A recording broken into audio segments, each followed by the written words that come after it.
Hello friends, welcome to English lesson 2 part 3. Exceptions to rule 1 above studied in earlier lesson 2 of part 2. Please refer earlier slides to get idea about the following exceptions.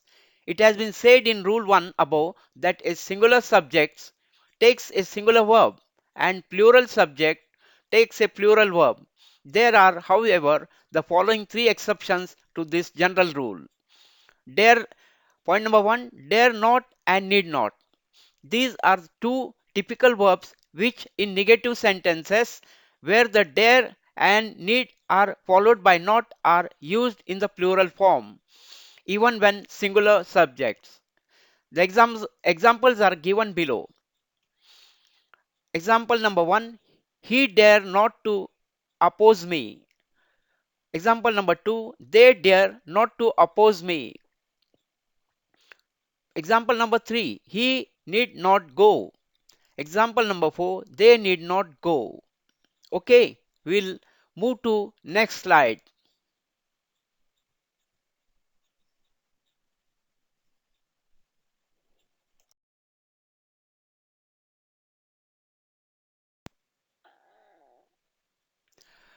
Now friends, coming to the slide number 2, English lesson 2 part 3.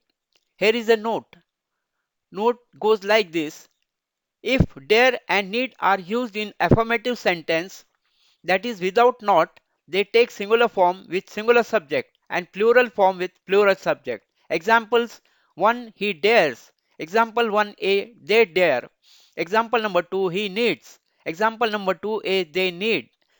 Now, point number two, verbs of supposition oblique subjunctive mood. The second exception to rule 1 above is that plural verb is used with singular subjects in sentences expressing mere imagination or impossible hope, wish or condition. Following are the examples. Example number 1, if I were a bird. Example number 2, were I a king. Example number 3, how I wish she were here. Example number 4. If I were you, I would do it. Example number 5. He behaved as if he were our master. Okay, we'll move to next slide.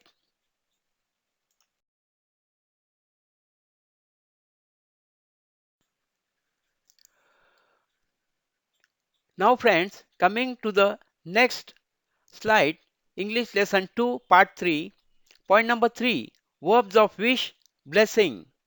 The third exception is that in sentences expressing deep and sharp wish, blessing, or hope, plural verb is used with singular subjects. In these sentences, the verb is used in a subjunctive mood.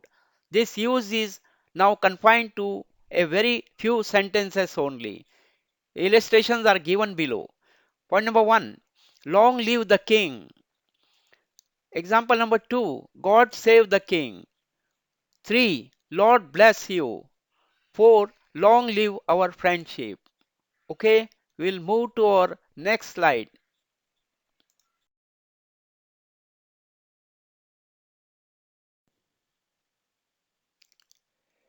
Now friends, coming to the slide number 4, English lesson 2 part 3, here is an exercise for all of you.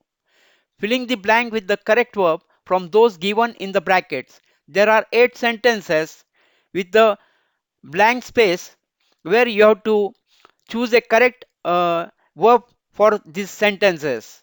So please try to solve this uh, sentence with the correct verbs with honestly. If you feel or face any difficulty, then you can refer the answers given below for your ready references. I hope you will enjoy these exercises. Thank you. Thank you all.